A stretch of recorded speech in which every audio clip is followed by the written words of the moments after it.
காரைக்காலில் நடந்த நிகழ்ச்சி ஒன்றில் ஓடவும் முடியாது ஒளியவும் முடியாது என நடிகர் கமலின் வசனத்தை முன்னாள் அமைச்சர் சந்திர பிரியங்கா பேசினார். கோட்டுச்சேரியில் உள்ள அரசு வஉசி பள்ளியில் மாணவர்களிடம் போதைப் பொருள் பயன்பாட்டை தடுக்க சிசிடிவி கேமரா பொருத்தப்பட்டது. அப்போது மாணவர்கள் மத்தியில் பேசிய சந்திர பிரியங்கா, போதை பாதைக்கு சென்றால் வாழ்வில் வெற்றி பெறுவது மிகப்பெரிய கடினம் என கூறினார்.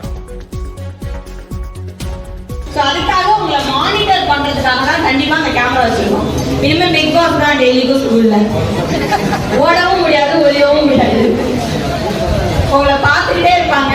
ஸோ அந்த கவனத்தில் வச்சுக்கிட்டு ரொம்ப பாதுகாப்பான ஒரு சூழ்நிலையை படிக்கிற மாணவர்களுக்கு உங்களோட சேர்த்த ஆசிரியர்களுக்கும், ஏன்னா நீங்க ஏதாவது தப்பு பண்ணாலும் பாவம் அவங்க வாங்குறாங்க.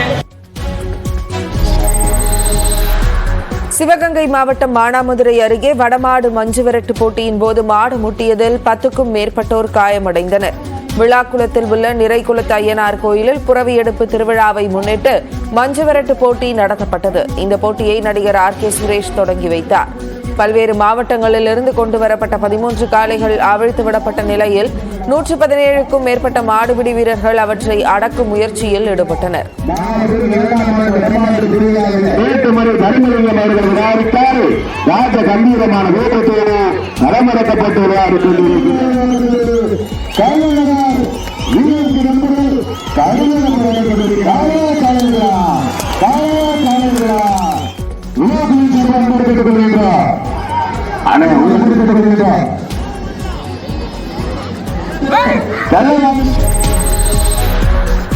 தூத்துக்குடி மாவட்டம் திருச்செந்தூர் அருகே மாடு திருடிய 4 பேரை காவல்துறையினர் 10 மணி நேரத்தில் தேடி கைது செய்திருக்கிறார்கள்.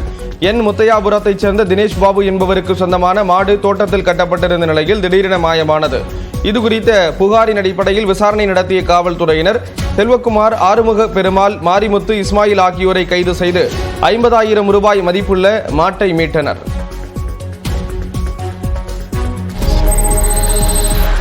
ராணிப்பேட்டை மாவட்டம் ஆற்காட்டில் 10ஆம் வகுப்பு போலி சான்றிதழ் கொடுத்து பணியில் சேர்ந்த ஊராட்சி செயலாளரை ஆட்சியர் பணி நீக்கம் செய்தார். மேலக்குப்பம் கிராமம் கொள்ளைமேட்டு தெருவைச் சேர்ந்த கிருபாகரன் என்பவர் ஈசிக்குப்பம் கிராமத்தில் ஊராட்சி செயலாளராக இருந்தார்.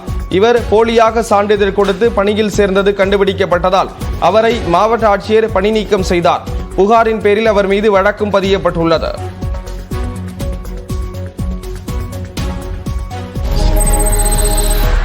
சேலத்தில் டாஸ்மாக் அதிகாரிகள் மற்றும் கடை மேற்பார்வையாளர்களுடன் ஆலோசனை கூட்டம் நடைபெற்றது. கெஜல் நாயக்கன்பட்டியில் நடந்த கூட்டத்தில் சட்டவிரோதமான மது விற்பனை, கள்ளச்சாராய விற்பனை இருந்தால் உடனடியாக தெரிவிக்க வேண்டும் எனவும், தெரிந்தும் தெரியாமலும் இருந்தால் கடும் நடவடிக்கை எடுக்கப்படும் எனவும் முதுநிலை மண்டல மேலாளர் நர்மதா எச்சரித்தார். தொடர்ந்து விற்பனை குறைவான கடைகளில் பணியாற்றும் பணியாளர்களுக்கு அறிவுரையும் வழங்கினார்.